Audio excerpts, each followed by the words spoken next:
शुक्र ग्रह का जन्म कैसे हुआ? शुक्र ग्रह की उत्पत्ति कथा पुराणों के अनुसार ब्रह्मा जी के मानस पुत्र भृगु ऋषि का विवाह प्रजापति दक्ष की कन्या ख्याति से हुआ, जिससे धाता विधाता दो पुत्र व श्री नाम की कन्या का जन्म हुआ।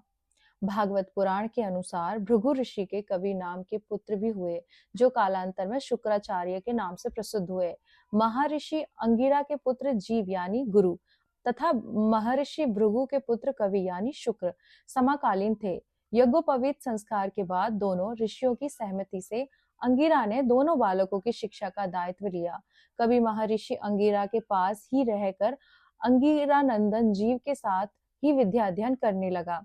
आरंभ में तो सब सामान्य रहा, पर बाद में अंगिरा अपने पुत्र जीव की शिक्षा की ओर विशेष ध्यान देने लगे। वह कवि की उपेक्षा करने लगे। कवि ने इस भेदभाव पूर्ण व्यवहार को जानकर अंगिरा से अध्ययन बीच में ही छोड़कर जाने की अनुमति ले ली और गौतम ऋषि के पास पहुंचे। गौतम ऋषि ने कवि की संपूर्ण कथा सुनकर उसे महादेव की शरण में जाने को उपदेश दिया। महर्षि गौतम के उपदेश अनुसार कवि ने गोदावरी तट पर शिव की कठिन आराधना की। स्तुति व आराधना से प्रसन्न होकर महादेव ने कवि को देवों को भी दुर्लभ मृत संजीवनी नामक विद्या प्रदान की तथा कहा कि जिस मृत व्यक्ति पर तुम इसका प्रयोग करोगे वह जीवित हो जाएगा। साथ ही गृहत्व प्रदान करते हुए भगवान शिव ने कहा कि आकाश में तुम्हारा तेज सब नक्षत्रों से अधिक होगा। तुम्हारे उदित होने पर ही विवाह आदि शुभ कार्य आरंभ किए जाएंगे। अपनी विद्या से पूजित होकर भृगु नंदन शुक्र दैत्यों के गुरु पद पर नियुक्त हुए। जिन अंगिरा ऋषि ने उनके साथ उपेक्षापूर्ण व्यवहार किया था, जीव पुत्र कंच को संजीवनी विद्या देने में शुक्र ने किंचित भी संकोच नहीं किया। कवि को शुक्र नाम कैसे मिला? शुक्राचार्य कवि या भार्गव के नाम से प्रसिद्ध थे। इनको शुक्र नाम कैसे और कब मिला, इस विषय में वामन पुराण में कहा गया है। दानवराज अंधकासुर और महादेव के मध्य घोर युद्ध चल रहा था।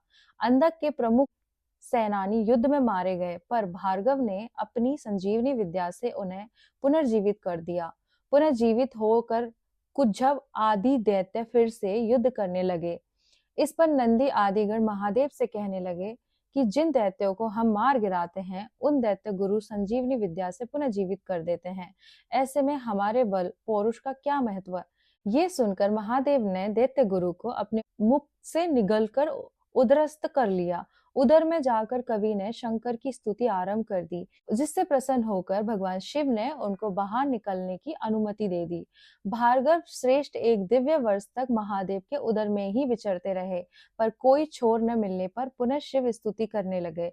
बार बार प्रार्थना करने पर भगवान शंकर ने हंसकर कहा कि मेरे उदर में होने के कारण तुम मेरे पुत्र हो गए। आज से समस्त चराचर जगत में तुम शुक्र के नाम से ही जाने जाओगे।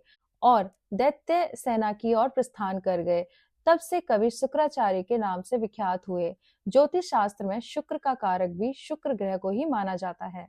इस तरह से शुक्र ग्रह की उत्पत्ति हुई। तो फिर चलिए आइए मेरे साथ बोलिए हर हर महादेव, जय शिव शंभो।